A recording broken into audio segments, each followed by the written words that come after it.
अस्सलाम वालेकुम, this is ODA foxtrot from defence outpost. तो आज पाकिस्तान एयरफोर्स की तरफ से कुछ बहुत ही बड़े और इंटरेस्टिंग प्रोजेक्ट्स को रिवील किया गया है जिनके ऊपर पाकिस्तान एयरफोर्स करंटली वर्क कर रही है। और इनमें से कई जो प्रोजेक्ट्स हैं वो ऐसे हैं जिनकी जो सिग्निफिकेंस है आने वाले फ्यूचर के अंदर वो बहुत ज़्यादा है और उनको डिस्कस करना ज़रूरी है। तो उन्हीं के ऊपर आज हम लोग बात करेंगे। इसी वजह से ये वीडियो जो है वो ये काफ़ी ज़्यादा इंपॉर्टेंट है, तो इसको आप लोगों ने एंड तक देखना है। लेकिन इससे पहले अगर आप लोगों ने अभी तक चैनल को सब्सक्राइब नहीं किया हुआ तो please make sure to like this video and do subscribe the channel. तो कल ही हमारे प्रेसिडेंट आसिफ अली जरदारी ने पाकिस्तान एयरफोर्स के नेस्टेप इंस्टीट्यूट का विजिट किया, जहां पर उनको पूरे नेस्टेप प्रोजेक्ट से रिलेटेड ब्रीफिंग दी गई और बाद में इस पूरे विजिट की जो एक प्रेस रिलीज है उसकी सूरत में पाकिस्तान एयरफोर्स ने इसको रिलीज किया। तो ये जो एक पर्टिकुलर पिक्चर है ये उस प्रेस रिलीज से निकल के आई और इसको कल से काफी ज्यादा शेयर किया जा रहा है। और उसकी वजह यह है कि इसके ऊपर नेस्टेप की जो सेंसर डिवीजन है उसके जितने भी प्रोजेक्ट्स चल रहे हैं उनको मेंशन किया गया है और कुछ जो प्रोजेक्ट्स हैं वो इनमें से काफी ज्यादा सिग्निफिकेंस के हामिल हैं। तो आप ये जो पर्टिकुलर फोटो है इसको आप अपनी स्क्रीन पर भी देख रहे हैं और इसमें जो सबसे पहला सिग्निफिकेंट प्रोजेक्ट है जिसके ऊपर नेस्टेप इस टाइम पे ऊपर काम कर रहा है वो पाकिस्तान का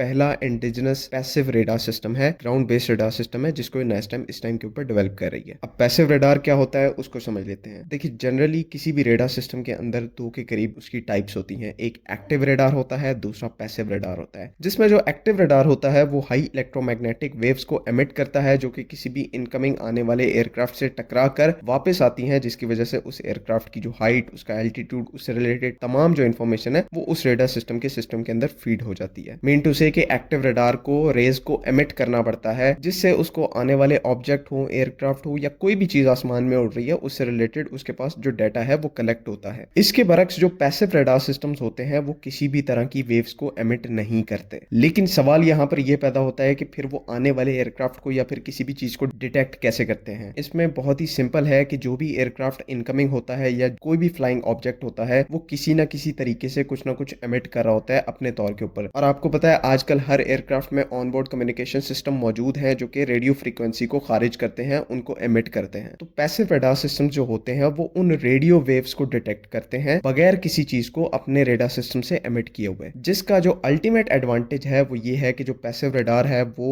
एयरक्राफ्ट को तो लॉक कर लेता है, लेकिन जो एयरक्राफ्ट लॉक हुआ होता है उसको ये नहीं पता चलता कि उसको लॉक किया गया है या नहीं, या किया भी गया है तो किस साइड से, किस लोकेशन से लॉक किया गया है। और यही अगर आप एक्टिव रेडार्स की सूरत में देखें तो एक्टिव रेडार्स जब भी किसी एयरक्राफ्ट को लॉक करते हैं तो दोनों सिस्टम्स के पास इंफॉर्मेशन चली जाती है। एयरक्राफ्ट को भी पता लग जाता है कि किस डायरेक्शन से, किस लोकेशन से रेडार, एक्टिव रेडार जो मुझे है वो पिन कर रहा है, और रेडार को तो पता ही होता है कि उसने एयरक्राफ्ट को लॉक किया हुआ है। तो जो पैसिव रेडार सिस्टम्स हैं उनको एज अ स्टेल्दी रेडार भी कहा जाता है, क्योंकि ये स्टेल्थ को यूज करते हुए, मतलब कि स्टेल्दी कैरेक्टरिस्टिक्स को यूज करते हुए किसी भी एयरक्राफ्ट को आइडेंटिफाई और उसको डिटेक्ट करते हैं। और यही पर्टिकुलर सिस्टम है जो कि पाकिस्तान एयरफोर्स का नेस्टेप डिवीजन जो है वो इसके ऊपर करंटली काम कर रहा है। और ये एक बहुत ही ज्यादा इंपॉर्टेंट टेक्नोलॉजी है जिसको अचीव करना बहुत ही जरूरी था, क्योंकि कॉम्बैट में अगर आप देखें तो आजकल के तौर पर जो सीड मिशन हैं या डीड मिशन हैं, suppression of enemy air defence के मिशन हैं, जिनमें एनिमी जो है आपके एयर डिफेंस सिस्टम्स को एंटी रेडिएशन मिसाइल्स के थ्रू डिस्ट्रॉय कर सकता है, उस दौर के अंदर हम लोग रह रहे हैं। और इसी वजह से पैसिव रेडार सिस्टम्स की जो इंपॉर्टेंस है वो और ज्यादा बढ़ जाती है, क्योंकि ये जो रेडार सिस्टम होते हैं ये किसी भी किस्म की रेडिएशन को एमिट नहीं करते। और जब रेडिएशन ही कोई एमिट नहीं होगी तो जो एंटी रेडिएशन वेपन्स हैं, एंटी रेडिएशन मिसाइल्स हैं, वो इस रेडार सिस्टम को डिटेक्ट या फिर ट्रेस आउट नहीं कर पाएंगे, और साथ ही साथ इसके जो डिस्ट्रक्शन के चांसेस हैं वो बहुत ज्यादा कम हो जाएंगे। लेकिन जहां पर किसी भी पैसिव रेडार सिस्टम के इतने फायदे हैं वहां पर कुछ नुकसानात भी हैं, और वो ये हैं कि जनरली ऐसे रेडार सिस्टम जो कि पैसिव टेक्नोलॉजीज के ऊपर काम करते हैं उनकी रेंज इतनी ज्यादा नहीं होती। इनके बरक्स जो एक्टिव रेडार सिस्टम्स होते हैं वो क्योंकि हैवी ड्यूटी इलेक्ट्रोमैग्नेटिक वेव्स को इमिट करते हैं तो वो ज्यादा पावरफुल होते हैं और ज्यादा रेंज को प्रोवाइड करते हैं, ज्यादा सर्वेलेंस कैपेबिलिटी प्रोवाइड करते हैं। तो ऐसा बिल्कुल भी नहीं है कि पैसिव रेडार सिस्टम के आने के बाद एक्टिव रेडार सिस्टम्स यूज नहीं होंगे। बिल्कुल, एक्टिव रेडार सिस्टम्स की अपनी जो है वो इंपॉर्टेंस है और पैसिव की अपनी है। इसी वजह से पाकिस्तान एयरफोर्स का प्लान है कि इन दोनों रेडार सिस्टम्स, एक्टिव और पैसिव, इसके कॉम्बिनेशन को कॉम्बैट के अंदर यूज किया जाए, जिसमें किसी भी इंटेंस इलेक्ट्रॉनिक वॉरफेयर जैमिंग की सूरत में या फिर एंटी रेडिएशन मिसाइल के खतरे की बिना पर उस सिचुएशन के अंदर पैसिव रेडार्स को यूज किया जाए जो कि जैमिंग रेजिस्टेंट भी होते हैं और एंटी रेडिएशन या फिर सीड मिशंस के खिलाफ बिल्कुल इम्यूनिटी प्रोवाइड करते हैं। और जहां पर कहीं पर आपको लॉन्ग रेंजेस के ऊपर टारगेट को वेक्टर करने की या फिर उसको शूट डाउन करने की रिक्वायरमेंट है तो वहां पर आप एक्टिव रेडार्स को यूज करके उस टारगेट को अक्वायर भी कर सकते हैं, लॉक भी कर सकते हैं और एंगेज भी कर सकते हैं। तो यहां पर मैं ये चीज आपको फिर से याद दिलाता चलूं, ये एक